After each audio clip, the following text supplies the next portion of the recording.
Everybody, welcome to Tim's Vinyl Confessions. I'm Tim Derling, and this is a special episode. We're talking about a great, maybe somewhat obscure Canadian band for some people, Max Webster. And I think I've got probably the world's foremost Max Webster expert with me here, Mr. Martin Popoff, rock author extraordinaire, and a huge Max Webster fan. As a matter of fact, he's gone on record as calling them his favorite band ever. He did a book about Max Webster. We'll talk about that. And we are just going to go through our Max Webster vinyl, talk about each album, and all things Max. Martin, welcome. Thank you for coming on.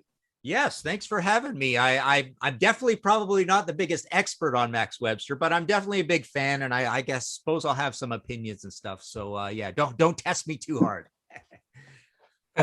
So Max Webster, for those of you that don't know, outside of Canada, they're well, actually really in Canada, they're kind of a cult band, even though they did have gold and platinum albums. Outside of Canada, pockets here and there in the UK and the States.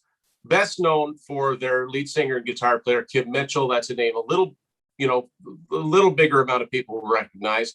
It just definitely in Canada, at one point in Canada, in the 80s, I would say Kim was probably a household name. I mean, everybody knew Kim Mitchell. But Max Webster put out 5 studio albums between 1976 1980, and very small career. If you're a Rush fan, no doubt you'll have at least heard the name, and in one particular instance of a really cool collaboration. So Martin, was Max Webster a band? Were you into them right from the get-go, from the first album? I don't believe from the very first album. So that would have been 76. I would have been 13. I've never been asked that, and I've never really thought about it, but I would say probably to play it safe, by 77, 78, in that range, certainly would have known of Max Webster and enjoyed them, right? As a kid, it would be, you like the heaviness, but probably even the humor and somewhat the progginess, as I was, coming up as a drummer as well, would hit you as well, with the big, the big heroic Gary McCracken tune toms and all that kind of thing, right? So yeah, they were quite appreciated. They weren't a super heavy band, so I would probably venture to say that they wouldn't have been one of our favorite bands of all time, between myself and my buddies. They definitely had their moments, and I would describe them as a little bit of everything as far as rock goes. There's prog moments, there's pop moments, there's very mellow moments. There's some heavy riffs, great guitar playing, and more than anything, probably humor written not only into the lyrics but into the music. So let's talk about the first Max Webster album. I've got a copy of her. My copy is actually you got your sign. My copy is actually a reissue, because they reissued all of the Max albums in 2017. Yeah, I got it in a box set as well. Yeah, I did a review episode of that one. I got the CD version. It's called The Party. Mm-hmm. And this album is, well, first of all, right off the bat, you can see the artwork is very strange. Those always reminded me of Loaves of Bread. And I've looked at this album cover many times, and it was a long time before I realized that there was supposed to be a face here as it's going into the sort of the convection oven.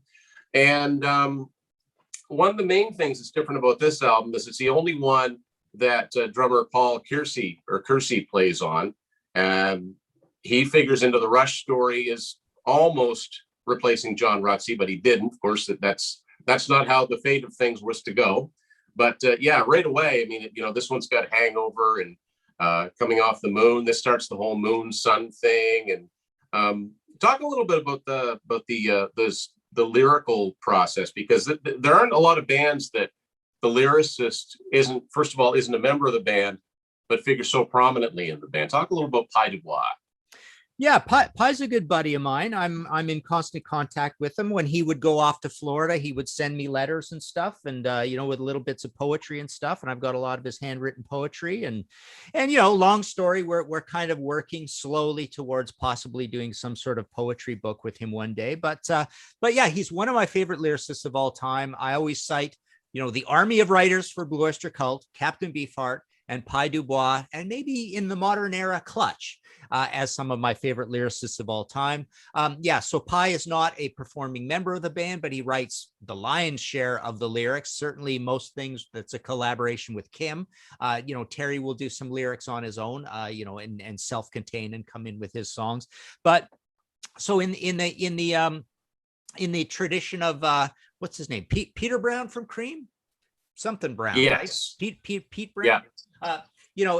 Non-performing person in the band writing some lyrics, and then you've got your your Grateful Dead guys, Barlow and what's his name, Robert Hunter, right? So this is kind of in that tradition. Elton John and Bernie Taupin, right? Yeah. So yeah, great lyricist. He's kind of like a happy semi-absurdist hippie, but he's also got his very serious side as well. Very optimistic, a lot of somewhat childlike in some of the imagery, very colorful, kind of positive, optimistic, upbeat. So a lot of different things going on in what he does, kind of surreal at times. And you asked about the process. The process is very much, his stuff can be pretty ragged and not perfectly turned into songs. And then it takes the guy who has to sing those songs to kind of put it into form, figure out what to repeat in that. Because Pi's writing more or less poetry. He doesn't like people calling it poetry because he finds that pretentious. He likes it to be called flourishes, at least when he's writing the really short form stuff. But yeah, so Kim kind of hammers it into shape, which is the same kind of thing that Neil would do when he's done those 5 or 6 songs that are co-writes between Pi and Neil across the Rush catalog. And I've noticed it myself. I've warned Pi that if I'm going to edit what he's doing into a poetry book form, it's going to need a lot of editing. And now I remember a conversation I had with Neil about Pi, about that whole process and how it has to be taking a bunch of stuff and turning it into a song, which is quite a process. And Pi is not so precious about his material that he doesn't mind when that happens. He can hand it off and be in a collaboration. He doesn't have a big ego that way about it having to be exactly what was handed over, and it never is. But yeah, I think that's one of the great things about Max Webster, and why I have called them my favorite band of all time, is that the lyrics are literally one of my top 3 favorite lyricists ever. It's the lyrics are ones that if you don't catch them, first time, the second time you'll catch them and you go, wait, did they just say that? Yeah, they probably just said that. And this is maybe where the more casual Rush fan will go, oh, that's where I've heard the name or seen the name Pi Dubois before. I mean, it's the most famous example obviously is Tom Sawyer, but there's Force 10, there's Between Sun and Moon, which is one of my favorites, and title song from Test for Echo. And yeah, Neil has said basically he takes the imagery and kind of puts it into a form. Another thing I have here is the US version of the first album, which is kind of unique because it's got a different cover and it's got a different title. It's called Hangover. Obviously, they took I call it the sort of looks like a loaf of bread person, and made that the cover for some reason. Not that it's any less bizarre. And the back cover of the guys, and somebody's dressed up as that guy, the bread person. And like Rush, at least part of their career, Rush were on Anthem Records in Canada. In the States, they were on Mercury. And that's how it was for the majority of the Max Webster releases. Here you've got the classic Chicago Skyline Mercury label. So yes, in the early days, it was Taurus Records. So they had their own imprint put together the same way that they had Anthem on the other side from The Office, right? So they had Taurus. For the early, there are a lot of connections between Max Webster and Rush, which would you say was equal parts a help and a hindrance to Max Webster in kind of breaking through? Yeah, that's a big, long debate. I think overwhelmingly it was a help. So the main thing they did is Max was their support band all over America and Canada for lots and lots of tours, just at the right time. So they had that going for them. So they were run by the same office, same manager in Tom Barry. Same producer in Terry Brown, even Hugh Syme, designed for both.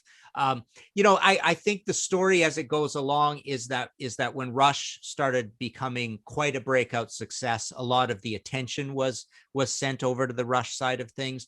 And then frankly, also, I think everybody, within the band or the management or the label or everybody, knew that Max was a little bit less marketable. I mean, it was just loopier and stranger, and they looked funny, and the songs were kind of all over the place. And I think nobody really thought that they could be a massive hit. But there was always a little animosity that the Office was kind of spending too much time on Rush, but then it was sort of agreed that was sensible anyways. Mike Tilka, the bassist, eventually moved over to the Office side of things, and dealt mostly with live things to do with gear and whatnot, and tour kind of managing from the Office, I believe. But yeah, so they had all of these things in common, and I think probably you would have to say that it was overall a positive, mainly because of that, being on all those tours with them. Yeah, because Rush, the Rush guys loved Max Webster. They always mentioned them in press at the time, and they got them out in front of a lot of people that they probably wouldn't have. Martin, you mentioned them looking funny. That brings us to the second album, High Class and Borrowed Shoes, 1977. Right. I mean, walking into a record store, I can't picture really somebody walking up and say, yeah, back cover too, and saying, oh yeah, that's going to be good. I'll pick that up. And like you said, believe it or not, this is a Hugh Syme cover, and it doesn't exactly look like your typical Hugh Syme. My version here is an Anthem copy. It's actually a reissue. They put this sticker on here that's an Anthem reissue. And so, like, again, Rush fans in Canada will recognize, the Anthem label that's on the record itself. It's very distinctive. This is High Class and Borrowed Shoes is probably, would you say it's their most beloved album of the Max catalog? Yeah, I have a funny, I kind of tend towards A Million Vacations, but I do tend to this one over the debut and over Mutiny Up My Sleeve. Terry Brown's production on it is absolutely pristine and gorgeous and perfect in every way. For a 1977 album by a pretty small band, that's quite a feat. It's really nice production. I think that's one of the big differences from this album versus the debut. This just feels like a more sophisticated album, but I almost feel like the debut, had it gone through the same grinder in the same temporal space as this one, might have, made a few other little ear candy decisions and stuff, it might have been as good as this album. They're very similar, I think, in their product mix of prog versus pop versus heaviness. But yeah, this has a lot of the classics on it, with High Class and Borrowed Shoes being kind of a complicated boogie song. Diamonds was a big hit. Gravity was a hit. So these are two pretty mellow tunes, right? America's Veins is the big heavy metal song on it. Gorgeous guitar sound, gorgeous tuned tom sound. Of course, we're getting Gary McCracken in for the first time. In Context of the Moon, you get the Moon songs there. Oh War, so you get Pye's Vietnam War protest kind of stuff. He was very ambivalent about the States and American politics. And that's the other thing with Pye. He would go on tour with the band, so he would be there soaking up all the same experience. He has this strange thing where he just loves watching Max Webster live, so he'd watch them live all the time, and just enjoy the road, but also kind of like observe the good and the bad of American society as he was on the road. So there's even a song on here called On the Road. But yeah, you look at all the lyrics. In fact, there's only one song in this whole album that's a Terry Watkinson, soul writing thing, Rainchild, and every single other song is a Mitchell Dubois on it. So yeah, I would say this one comes up pretty high in people's estimation of favorite Max album. And another Rush connection. There's three different places where I'm noticing, little bits of music that maybe subconsciously sunk into the Rush guys, because the beginning of Oh War, dun dun dun dun dun dun dun dun, Kind of reminds me of Cygnus X1 a little bit. Yeah, interesting. I don't think I've ever noticed that. You've might have noticed that. It might be in my Max Webster book. I forget these things, but you're right. Absolutely.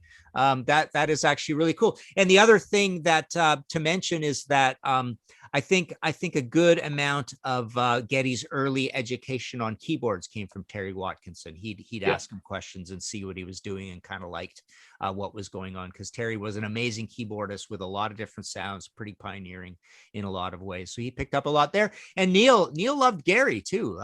There's the famous stories of Neil jumping on his drum kit behind Gary's drum kit as Max is doing the the warm-up gig, right? And so Neil would be behind the scrim, or the it could be like a big curtain, or it could be maybe Neil's even got his drums covered or something behind, but Neil would get on his drum kit and try to screw Gary up. Of course, Gary's is mic'd, and Neil's isn't yet. Or the mics aren't on yet, or whatever. So he would try to screw him up, and Gary would get mad at him, and it was just this healthy competition between them. So I'm sure Neil was quite appreciative of Gary as a drummer. Yeah, I like the story, and I think it's in your book, Contents Under Pressure, where you asked Neil about that. He said, "Didn't anybody notice?" And he said, "Well, I don't think anybody was looking for a covered up drum set to wiggle." So they weren't expecting that. You're absolutely right about the production. The production is like crystal clear. The drums sound great. And you're right, for a fairly small band and a 1977 production, it's held up very well. The only thing I would say is there's a lot of cases where I don't think people realize just how great a guitar player Kim Mitchell is, because he's such a personality, and everybody knows, he's a singer, and but he does some ripping guitar leads, and I sometimes wish that they were a little bit higher up in the mix. But yeah, so Kim, that's the other thing. I mean, I often rate Kim as one of my top 3 favorite guitarists of all time, along with Billy Gibbons and Brian May. I just love the frippery, the Robert Frippness that he puts into his playing at times, that jazziness, but those atonal kind of wacky dissonant runs that he puts in. Very composed. I've called the Rumor Has It solo off of Akimbo Logo, his first full-length solo album, my favorite guitar solo of all time.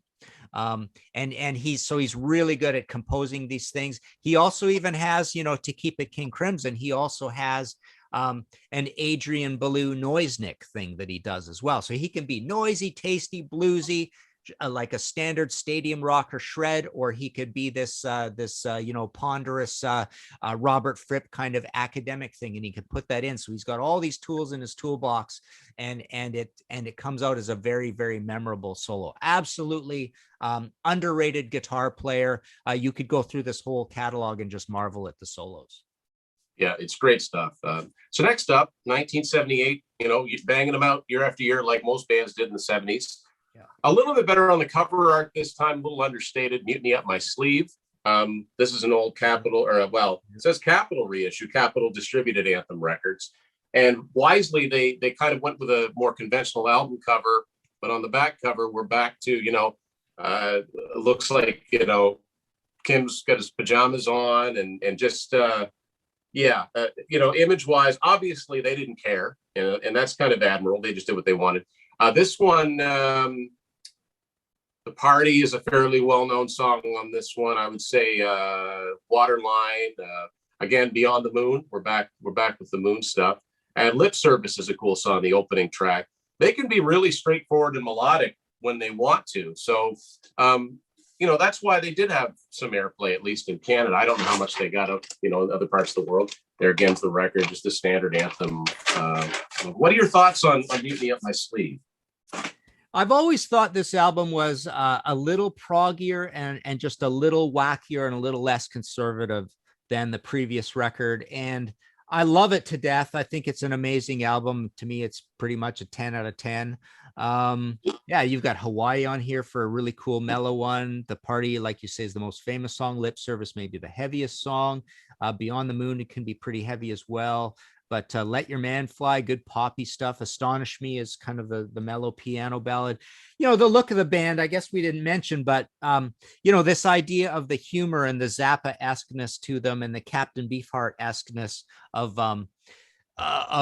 Pie's lyrics. And you know, I think the look is a little bit you know, where the absurdist hippies were a little bit you know, wavy gravy and the Fugs and all that kind of feel. Zappa as well. So they're just going for you know, an exotic thing, kind of like we're all different from each other, we're all characters, we're all eccentric.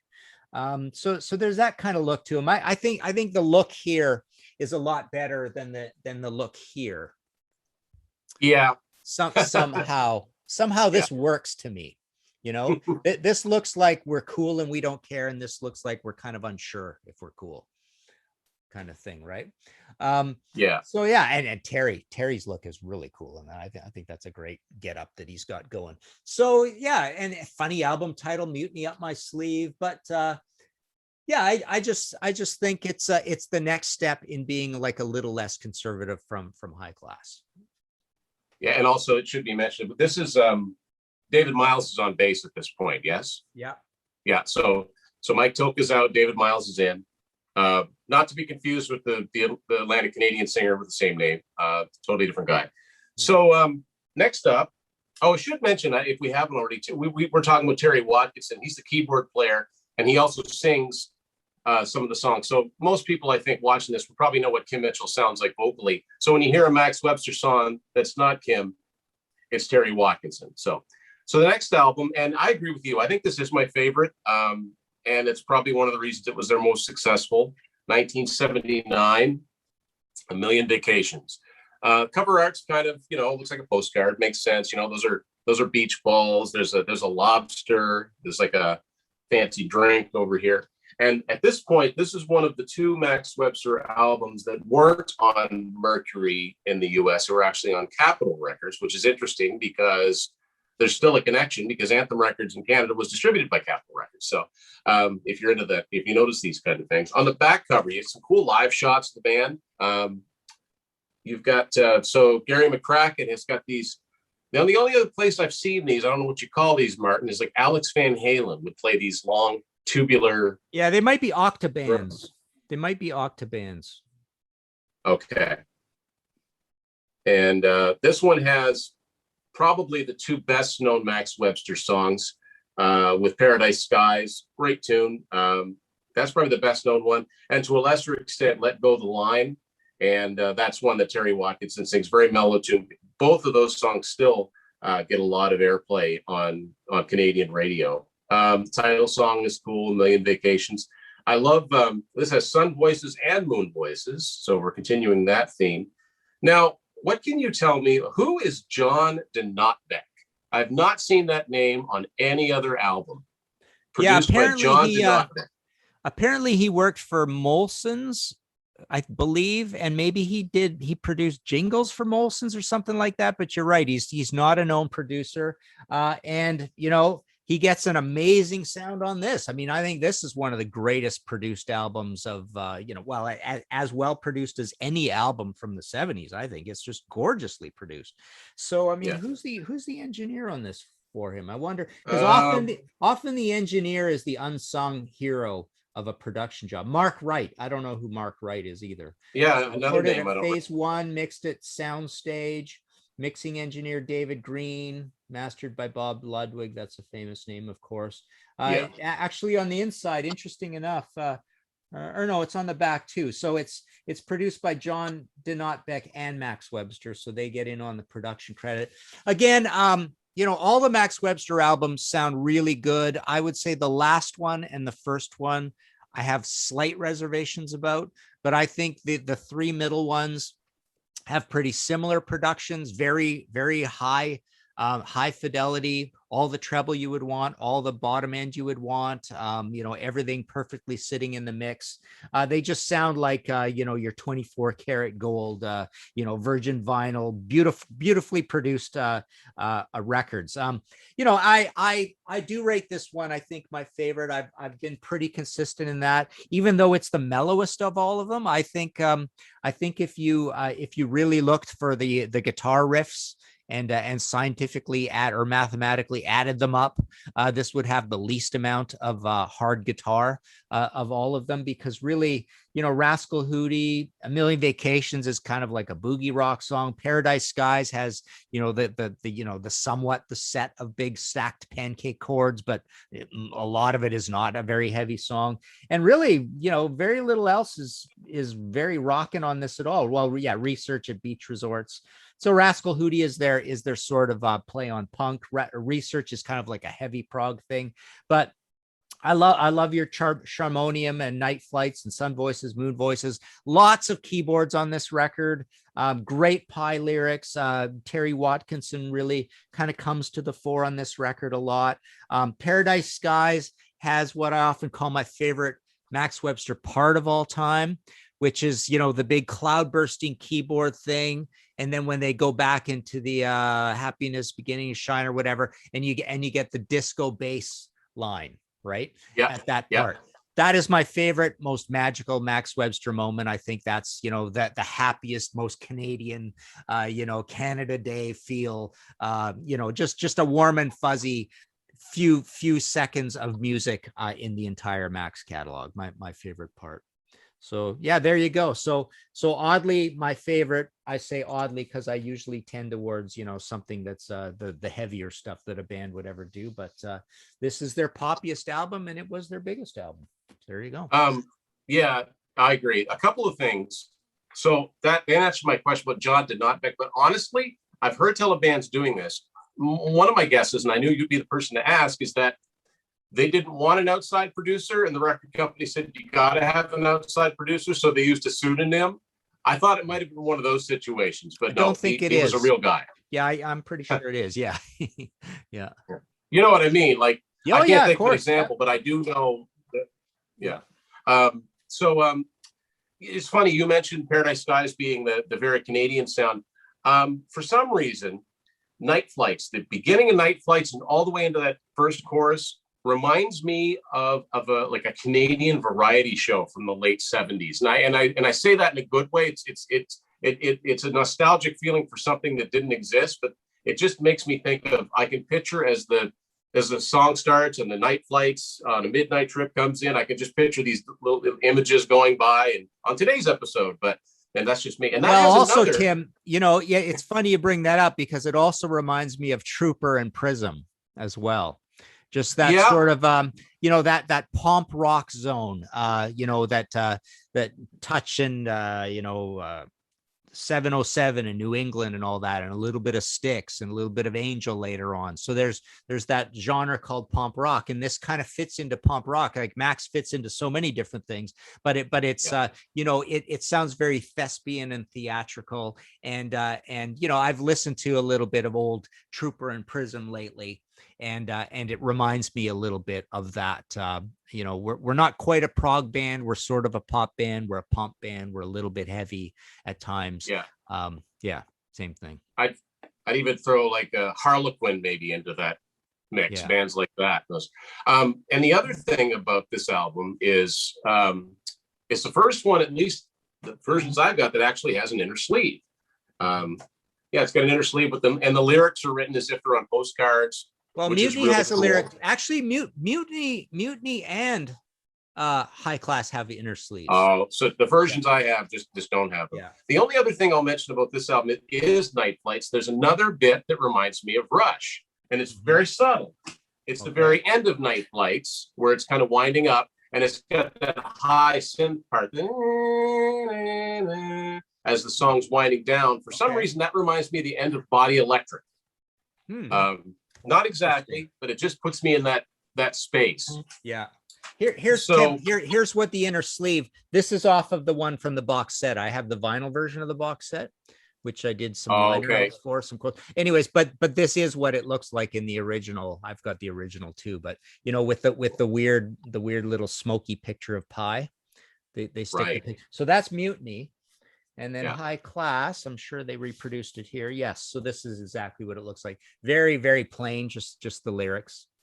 Yeah. So that's what your High Class inner sleeve looks like. I've got the CD version of the box set, and it's just got the little thin little cardboard sleeves that you have to be careful the discs don't fall out of. But one of the things that I liked about getting that box set is that it's the first time I've actually had this on CD, which is really hard to find. Right. Their live album, also 1979, Live Magnetic Air. This is a single live album, and this is a Canadian version on Anthem. And this is just songs from the previous albums, although there is one little minute 21 seconds of something called Sarnia Town Reggae. And of course, Sarnia refers to Sarnia, Ontario, which that's where they're from, right? Sarnia. Yeah. And good album. This was the other one that came out in the States on Capitol. It just illustrates how well this band was able to reproduce these songs in concert. And I've seen Kim Mitchell live. I would have loved to have seen like a Max Webster reunion gig, but man, these guys must have been like wowing people. I can't imagine that people that would go to see Rush weren't. I'm really surprised that more of them didn't pick up Max Webster, because if you're there to see Rush, your ears are a little bit tuned to stuff that's a little bit, not commercial. And I'm really surprised they didn't make more of an impact. But who knows? That we could cite 1,000 examples on that. Some of it could be the humor a little bit. It was definitely lighter. I love this shot of Gary here because that drum set looks like powerful as heck, right? I mean, look at that. Yeah. Big huge toms. Yeah. Double bass. Full double bass drums. Yeah. Lots of toms, and toms starting quite small on the end and then getting, lots of cymbals. There's some really cool live shot of the band on the inner sleeve. Yeah. And of course, and again, this is typical of them. They must be taking their bows, and then they're, all motioning over to Pi here up on stage. Yeah. I like the, again, here's, the moon, and it like phases of the moon. So they were really, pushing the sun moon thing. And as you've said, Pi continued that, because if you think of Between Sun and Moon by Rush, which is a Pi co-write, based on a poem of his. There's the record Anthem logo. And unfortunately, like, you put out a book about Max Webster with that title, Live Magnetic Air. And I was into Kim Mitchell, growing up in the 80s, watching much music. You were into Kim Mitchell. But I was a little late in checking out Max Webster. So by the time I got into Max Webster, your book's out of print. So what exactly happened with Terry Watkinson? Because he's not on the final album. Yeah. I can't quite remember. I mean, basically they kind of fought amongst themselves later on in the career. They squabbled over all sorts of things, just being exhausted and not making much money and just being worn out by the tours. Kim even quit right in the middle of a tour with Rush when he quit the band. So I'm not sure exactly what happened. It probably had to do. Well, the other thing that I now remembering writing the book, I mean, there was always, they always had enough material. And so there was always, a mild war going on about, Terry wanting his songs on and Kim wanting his songs on, and which songs are we going to put on, that kind of thing as well. Because they were two very different sounding things when they did that. And as I was saying, like, Terry would write his own lyrics, which were perfectly fine. I mean, Terry's songs are great. And, in certain respects, they're the hits because they are lighter and more keyboardy, right? And he's got that lighter voice. Yeah. I've heard people even complain about Kim's voice in the past, and I've never seen any problems with Kim's voice. It was never a band because when we were kids, like, there were bands like the Ramones with Joey Ramone's voice that we just didn't like the Ramones, even though they were heavy and we should like them. But it's like that voice didn't like the voice. People obviously say that about Rush as well. But I've heard in later years when I've tried to turn people on to Max Webster, they tell me, I don't like those vocals. It's like, wow. I've never even noticed the vocals as being anything that I would complain about. So Kim's singing voice is fine, and to me, it's not divisive. Like Getty, that's an acquired taste. To me, it just sits there in the mix. Yeah. It's not, it's not a really high. It's not like trying to get somebody into Zebra or something, something like that, where a voice just commands your attention. Yeah. You know what I mean? Because I remember I used to have a couple Zebra albums, and the first song came on. I'm like, oh, that sounds pretty cool. Then the vocals come in. I'm like, whoa, whoa, whoa. Yeah. But yeah, Kim just kind of sits right there in the mix, and he's got a very distinctive tone, and he sings fine, I think. And his singing in Max Webster, if anybody's curious, is not that different. And I think that you can see snippets of what Kim's solo career would become with the final Max Webster album, Universal Juveniles, from 1980. So Terry Watkins is gone. Another thing about Terry, am I correct in saying, is Terry quite a bit older than the rest of the guys? Yes, I believe so. Quite a bit is a relative term, but it might have been between 5 and 10 years older, I believe. But yeah, I do believe he is older than the rest of the guys.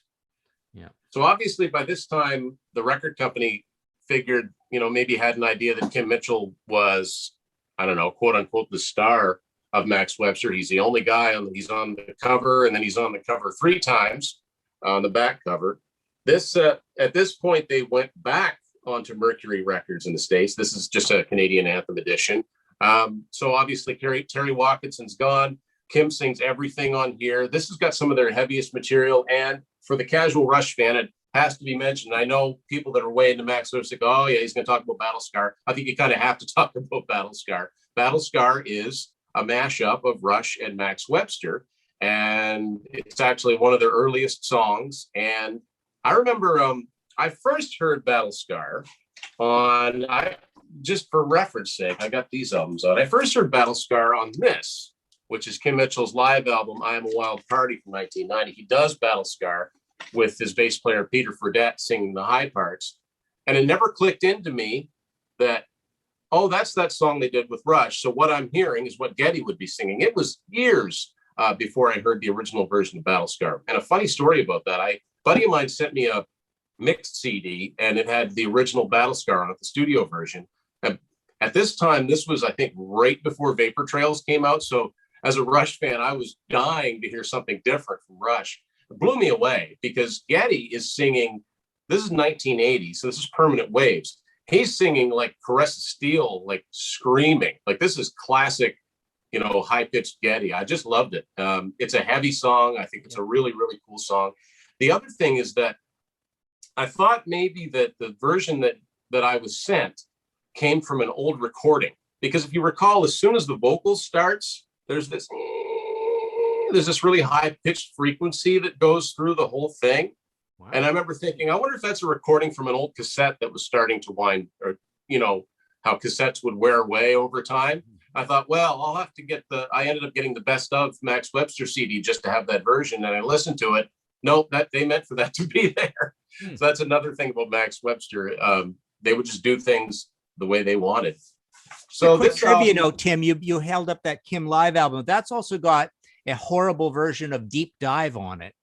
Kind of like a corporate stripper rock kind of arrangement of it. And Deep Dive shows up as a 79 demo on the box set on the bootleg album thing of rarities that is in the box set. And there it's like a sped up High Class and Borrowed Shoes, like the song Boogie, with a really fast vocal, a great recording. They call it a demo. It sounds totally finished to me. But a great version of, I think it's I made a note on that. I think it was 1979, the Deep Dive. No, actually it's a demo from 82, the Deep Dive. Yeah. I've got I did buy, this was available by itself. I was getting to that. It says 1982. So that sounds amazing. The version on the Kim Mitchell album is horrible. I don't like it at all.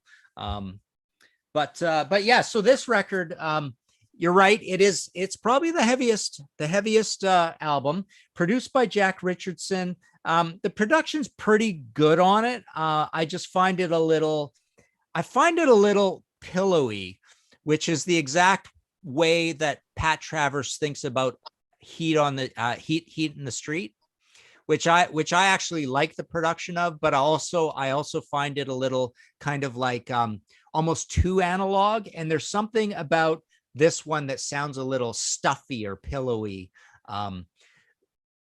I don't know. It's kind of hard to explain. I mean, it's still a good production, just like the debut is still a pretty good production, but it's the one I'd put below the middle ones. But yeah, a lot of heavy songs on this. In the World of Giants, check.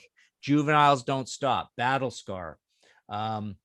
Drive and Desire is heavy. What Do You Do with the Urge is heavy. Cry Out for Your Life. So most of this is this is definitely is the heaviest one. And then at the mellow end, it's got April in Toledo, which is a gorgeous kind of like full band pop song, really good. So is Blue River Liquor Shine. Both of those are kind of like non-obvious with a little bit of prog to them, and just kind of really kind of well put together at the kind of quieter end of the album. But April in Toledo, there's 2 points I wanted to raise about that. First one, it's the last Rush reference I'm going to make, because the beginning of that kind of reminds me of YYZ. A little bit just before they go into it. And the other thing is that when I first heard April, when I first got into the Max Webster catalog overall, not just the best of, because I had the best of CD for several years before I bought the individual albums. But when I first heard April in Toledo, I thought this could have been off of a Kimbo logo, Shaken Like a Human Being. To me, that's the blueprint for Kim's solo career, pretty much. Like that could have been a solo song. And so I think what you're getting a little bit more of morphing into what he would end up doing on his own. But yeah, there's great. Drive and Desire is really heavy. I love Juveniles Don't Stop. It incorporates. No, I'm sorry. It's not that one. It's Chalkers that actually incorporates the album title. We're Universal Juveniles. Yeah. Yeah, really like this album. It's got some, interesting art inside of it. And this was kind of, well, you talked about this in one of your podcasts, bands that I can't remember what you called it, but it was albums that were made. Was it White Knuckle? Was it White Knuckle albums that were made by bands that were kind of in turmoil? Yeah. Okay. Yeah. Because I think there is a little bit of an element of we're never going to make it, but let's just make the album we want to make. We don't care if it's heavy. I think the writing was on the wall already. Kim and Tom Barry were probably already kind of in collusion, thinking, to get out of this financial mess we're in of not making any money with this, we're going to move on to a solo career anyways. So there was a bit of that. I mean, the breakup of Max is a very slow, complicated thing, because even into the Kim Mitchell years, they're still got the configurations. They're like a 5-piece band at one point. There's a few other members that come along.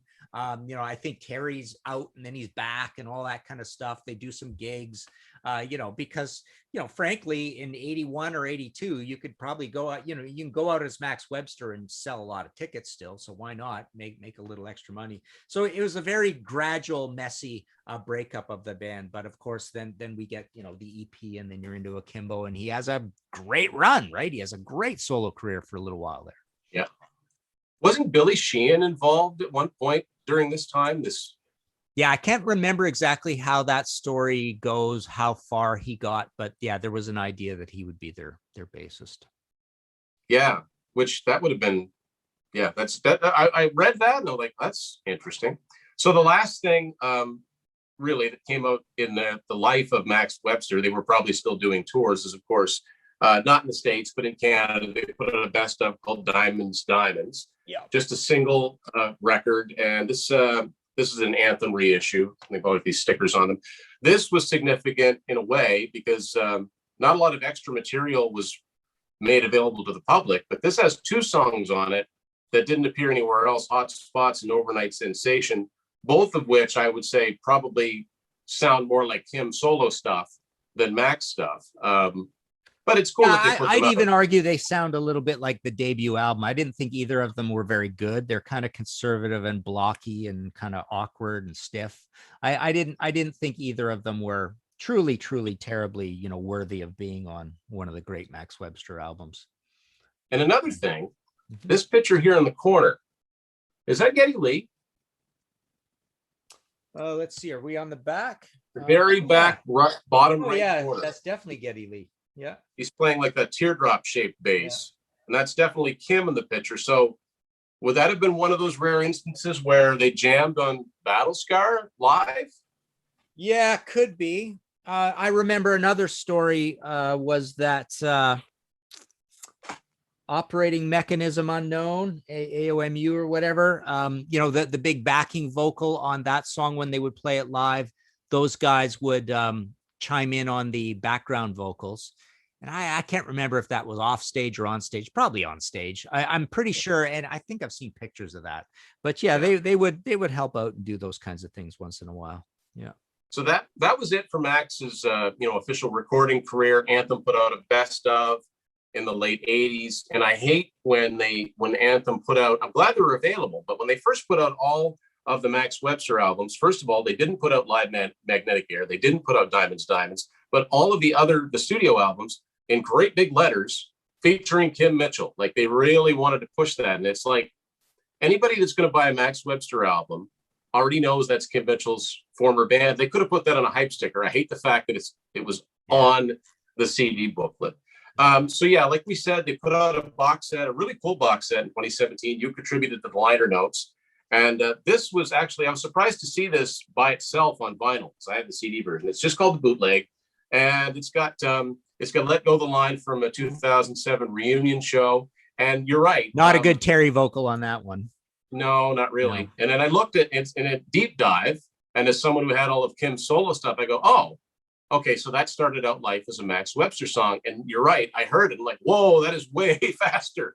And I do like the version on here a lot because on the I Am a Wild Party album, it kind of came and went. It didn't really leave me with much of an impression one way or another. Yeah. And I'm intrigued by the fact that has a date on it of 1982. And because, I mean, this is another episode for another time, but I have to mention it. 1982, we get one of the greatest EPs ever with Kim Mitchell's 5-song solo EP, which is the most Max sounding, I think, of all of his solo work. There's some incredible songs on here, but that's another story for another time. But in short, I mean, I think you're right. The logical thing for Kim Mitchell to do was strike out as a solo artist. But boy, over the years, I think a lot of people are coming back and rediscovering this utterly unique Canadian band. So if you were going to recommend someone to start with something that wasn't a compilation and just start in with one of the solo albums, what album would you recommend they start with? I would say High Class because you definitely get songs that hit you between the eyes. You get a few heavy ones in there. The production's amazing. You get great poppy songs on there. So it won't scare you away as some of the other stuff might. Mutiny might, A Million Vacations might sound too mellow to people. So I think High Class is a good one. Cool. And so you put out a book on Max Webster. And I have to ask, is there any chance of an updated version of the Live Magnetic Air book coming out? Yeah, I thought about it. The only reason I haven't kept that in print, it's kind of a stupid, weird reason, but I went and did audio books of 4 or 5 of my books, and that was one of them. So I read the whole thing and I started spotting way too many typos. And so I realized I can't put this out as it is. So I would have to redo the files, and there's some expense to that. I do get asked for it. I think it's something that is on my plate for, I should just knuckle down and pay the expense of having it kind of relayed out with after the typos are fixed and put it out again, because there does seem to be a pretty good demand for it. So I guess that's it. So to end off, what is on your plate as far as work goes? Well, books. The coolest thing that just happened is I just received my supply of the Uriah Heep, a visual biography, which is a big, huge, thick. I've done one of these now on Bluish Occult, Thin Lizzy, and Van Halen. So they're done by my publisher Weimer in the UK.